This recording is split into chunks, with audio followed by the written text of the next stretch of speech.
Hey everybody, welcome back to my channel. I hope you guys are all doing great today.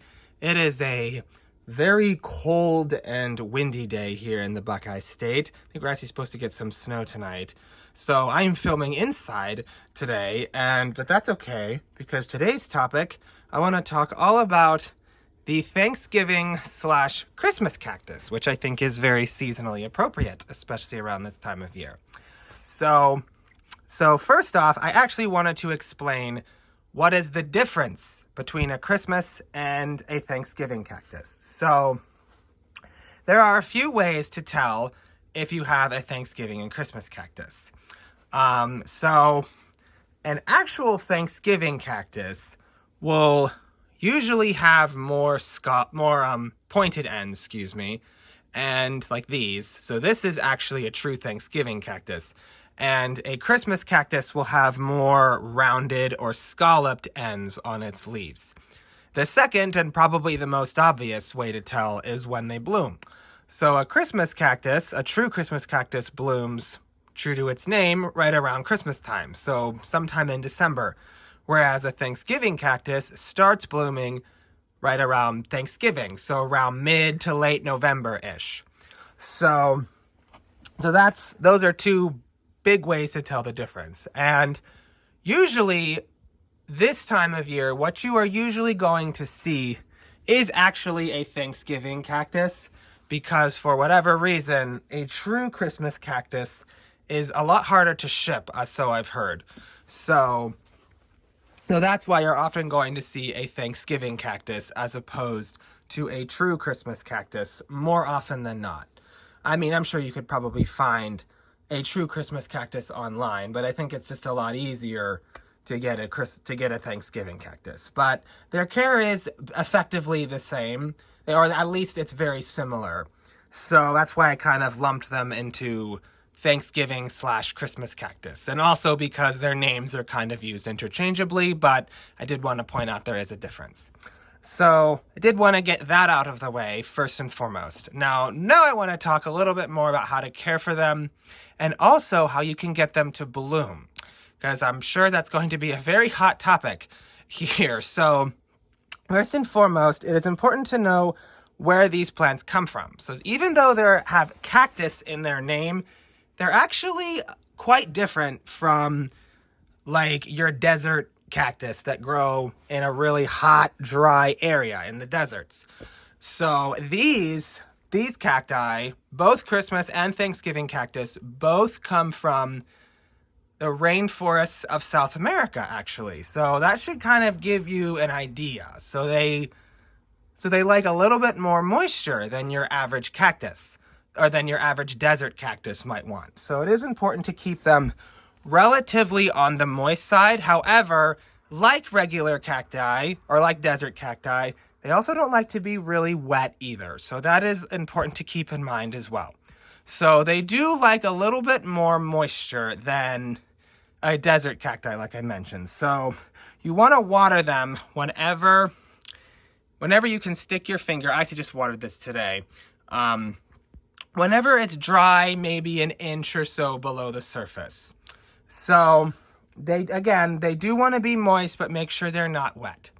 So that's kind of watering. Now, as for soil, they do appreciate well-draining soil. So again, even though they come from the rainforest, they don't want to be sitting in like a pond or really, really soggy soil. So you want to make sure you have a well-draining soil. I actually prefer to use a cactus soil, and that seems to work out pretty well for me.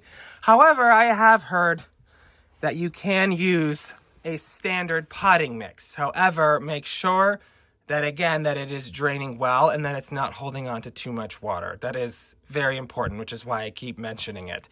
But again, make sure they're not super, super dry. So it may take a little bit of experimentation. So if the cactus soil dries out too quick, then maybe switch to a regular potting mix. I've never had an issue with using cactus mix. This is actually cactus mix that I mixed with extra perlite. So I use a regular cactus mix. and mix it with extra perlite, and it seems to work pretty well. So that's soil. The third thing I want to talk about is light, which is I probably should have mentioned first, but you know. So they do appreciate bright light. They don't want to be in full-on sun, like full sun. But they don't want to be in a really dark corner of your house either. So this is actually probably about, I actually moved this for this video. I'm going to have to move it back to its location. But it is right by a south-facing window. I'd say it's probably about a foot or two, maybe 3 feet from a south-facing window normally. But but I have a sheer curtain, so it doesn't get so it's not getting a really blazing hot sun. So if you do have it close to like a south-facing window, try putting a sheer curtain. Make sure you have a sheer curtain over your window so it doesn't get that really intense sunlight, because that might burn them and their blooms will burn out a lot quicker that way. So you do want to make sure that they do get good light, but not so much that they burn up. So that's light. Now, the next thing is temperature. So nothing fancy. They really do prefer just regular standard household temperatures. So about 65, 75 degrees is perfectly acceptable. However, and I will talk more about this later, they do actually need a period of cooler temperatures in order to initiate their blooms for their blooming season, when they're going back into bud and bloom, which I will talk about later. But in this stage, when they're blooming, standard 65, 75 degrees Fahrenheit temperatures are perfectly fine. You probably could go up to 80, but I would probably try and keep it within that 60 to 80 generally. So that's temperature. Now, as for fertilization of these, at this time of year, while they are blooming, do not feed them.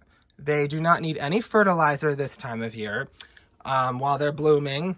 And they really probably shouldn't need any fertilization until the spring. So if you're in the northern hemisphere like me, that's probably late March, beginning of April. If you're in the southern hemisphere, that's probably more like late September, beginning of October. So, and I would say you feed them, I just feed them not very often.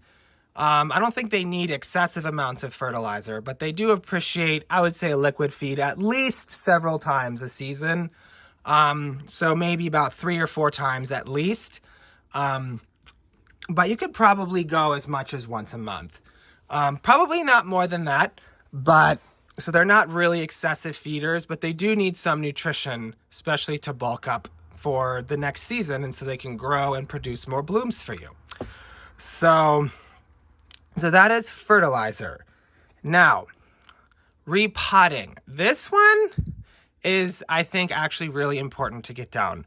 I mean, all of this is important to get down, obviously, but with repotting, they actually prefer to be a little bit more on the pot bound side. So this is actually not a plant that you probably need to be worried about repotting every year.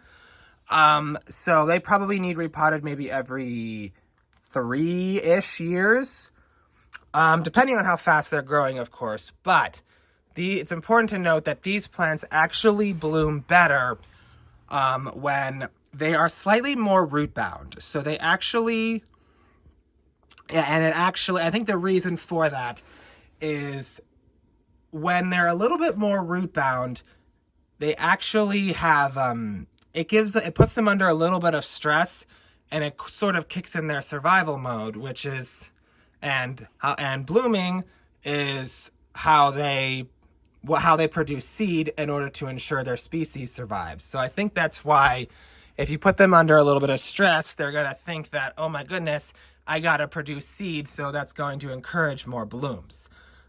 So that's a little bit of an interesting fact there. So if your Christmas cactus is a little bit root bound, that's actually perfect. So keep it a little bit on the root bound side, but if it's really, really pot bound, like maybe after 4 or 5 years, well then, yeah, I would say it's probably a good idea. Or it's starting to show signs of stress, like yellowing leaves, and you know it's not overwatered, and you've ruled out all of that, like it's overwatered, underwater, whatever, and you know you haven't repotted it, it's probably time to repot it.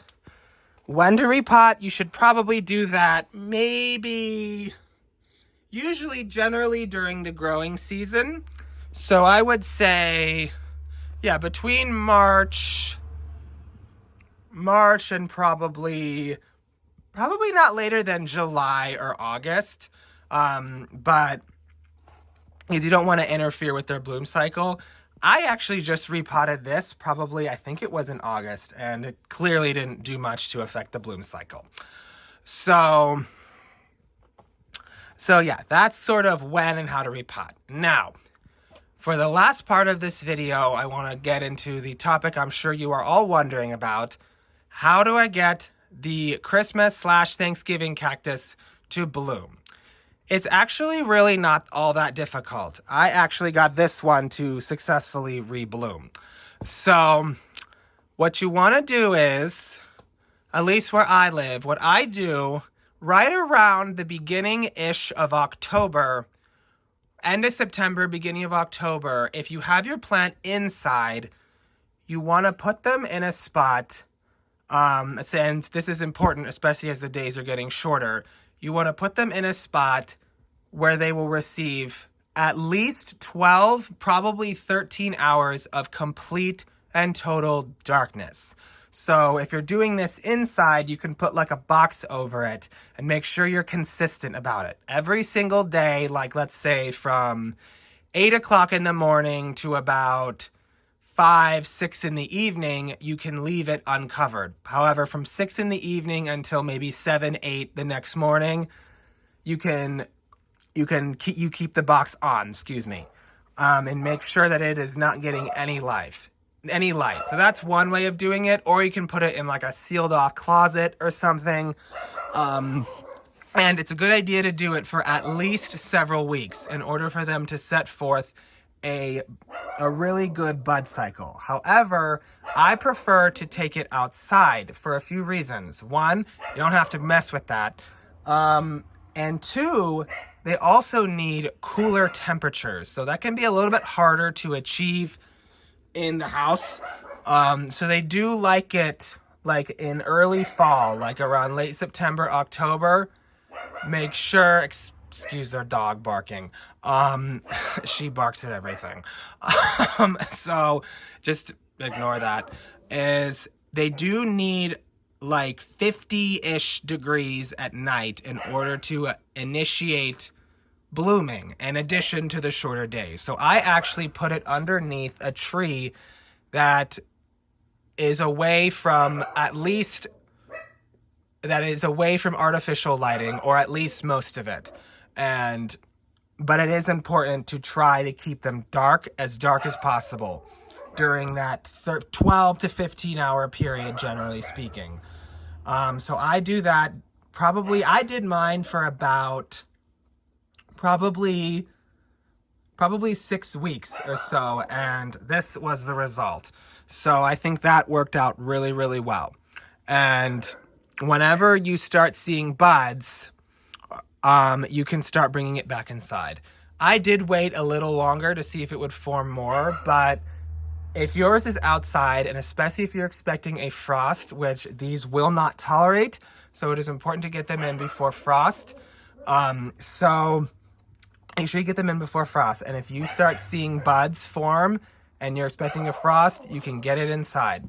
Make sure it is inside, like I said, in a 65 to 75 degrees once those buds are formed. However, there is something else to keep in mind with these. While I have never personally had an issue with it, Christmas cactus, they can drop their buds if there's too much of a change in their environment. So if you go from, say, 45 degrees outside to maybe 70 degrees or 75 degrees inside. That might shock them and they might drop their buds. So when you bring them inside, if you can, try to bring them inside when the daytime and nighttime temperatures, or when the inside and outside temperatures, excuse me, are roughly the same. So it kind of helps prevent any shock. I've never really, again, had too much of an issue with that, but I have heard that can happen when there is a drastic change in their environment. So that's something to keep in mind. And pretty soon, after they form their buds and you bring them inside, they should start blooming, and you can hopefully enjoy some beautiful blooms for hopefully many weeks. So this plant has actually been blooming, I think, since, like right around Thanksgiving. So probably about a week or so, I would say, is when it really started to look good, when it really started to bloom like this. And it's only gotten better as the days have gone by. So that is kind of an overview. I'm sorry if it was a little bit long, but I did kind of want to cover as much information as possible. So that's kind of all about your Thanksgiving/Christmas cactus. So I hope you guys enjoyed it and found it informative. And if you have any questions, put them down in the comments. I'd like to hear them. And if you enjoyed it, you can please give me a like, comment, and subscribe. I would very much appreciate it. And I will see you guys in another video here very soon. Thanks for watching.